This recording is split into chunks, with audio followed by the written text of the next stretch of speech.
Bismillahirrahmanirrahim. Assalamualaikum warahmatullahi wabarakatuh. Perkenalkan, saya Dini Fadilah dari program studi Magister Teknologi Pendidikan Universitas Negeri Jakarta. Pada kali ini saya akan membahas terkait urgensi berbasis teologis dalam pendidikan multikultur. Jadi yang menjadi sisi penting dalam nilai-nilai multikultural itu atau toleransi yaitu dari sisi horizontalnya, sisi kemanusiaan, di mana yang dikenal dalam ajaran Islam adalah hubungan persaudaraan atau kerap kita kenal dengan uhuwah. Dalam ajaran Islam juga ada hubungan sesama orang Islam, itu disebut dengan uhuwah Islamiyah. Kemudian ada juga hubungan antar hubungan sesama bangsa senegara, itu disebut juga uhuwah watoniyah, atau yang lebih general lagi, lebih universal, hubungan sesama manusia di seluruh dunia, baik itu di negara manapun, dan itu bisa disebut juga sebagai uhuwah insaniyah. Kemudian hal tersebut dalam pandangan Islam dipercaya sebagai sebuah kebenaran yang ketika itu dilaksanakan dan dilakukan dengan baik, maka dunia akan aman, akan damai, dan tidak akan ada perselisihan atau konflik yang menimbulkan mungkin perang dan seterusnya.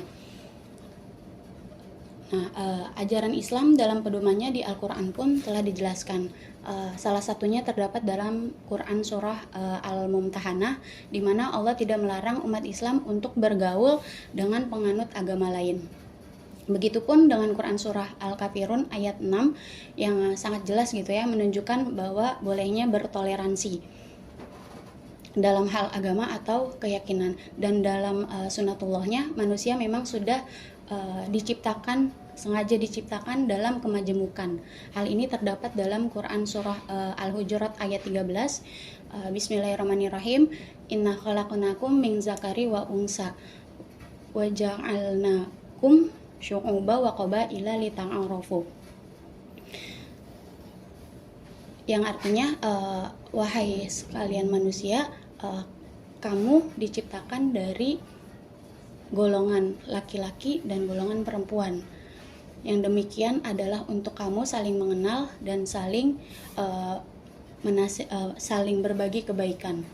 Adapun tentang kehidupan keragaman yang kajiannya terdapat dalam Al-Quran surah Yunus ayat 99, di mana isinya menjelaskan tentang keniscayaan keragaman, yang terjemahnya itu, dan jika Tuhanmu menghendaki, tentulah beriman semua orang di bumi seluruhnya. Maka apakah kamu hendak memaksa agar mereka menjadi orang-orang yang beriman semuanya?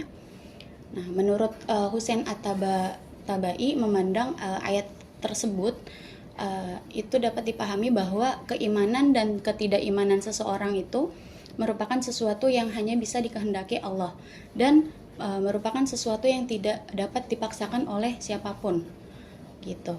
Oleh karena itu, pemaksaan dalam agama merupakan suatu hal yang dilarang, pun dengan kekerasan terhadapnya, dalam kata lain tidak mengindahkan multikulturalisme itu sendiri atau toleransi itu sendiri.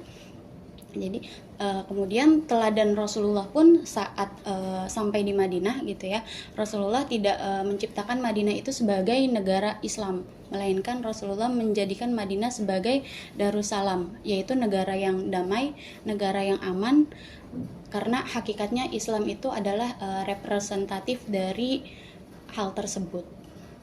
Jadi dalam aspek teologis, urgensi dari penanaman nilai-nilai multikultur itu merupakan sebuah seruan yang sesuai dengan iman, syariat, dan juga ajaran agama Islam. Contohnya, kalau takziah gitu kepada tetangga yang non-muslim, hal ini bukan perbuatan yang melanggar syariat dan tidak keluar dari ajaran Islam. Bahkan hal tersebut merupakan ajaran Islam yang berangkat dari ajaran berbuat baik kepada tetangga pun terhadap semua orang, meski beda-beda suku, ras, etnis, bahasa, hingga agamanya gitu. Jadi kesimpulannya, nilai-nilai multikultural itu dapat ditemukan ketika tidak ada paksaan dalam beragama, bahkan ia muncul ketika adanya kesadaran tentang kebebasan dalam agama yang tumbuh melalui keyakinan bahwa Allah itu menciptakan manusia dengan heterogen.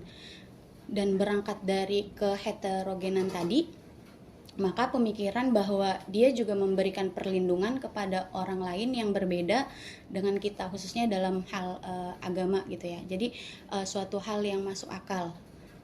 Dengan demikian, pandangan mengenai keberagaman atau multikultur itu harus bisa diadili secara hak, karena secara teologis pun ia termasuk perintah dalam keyakinan keagamaan.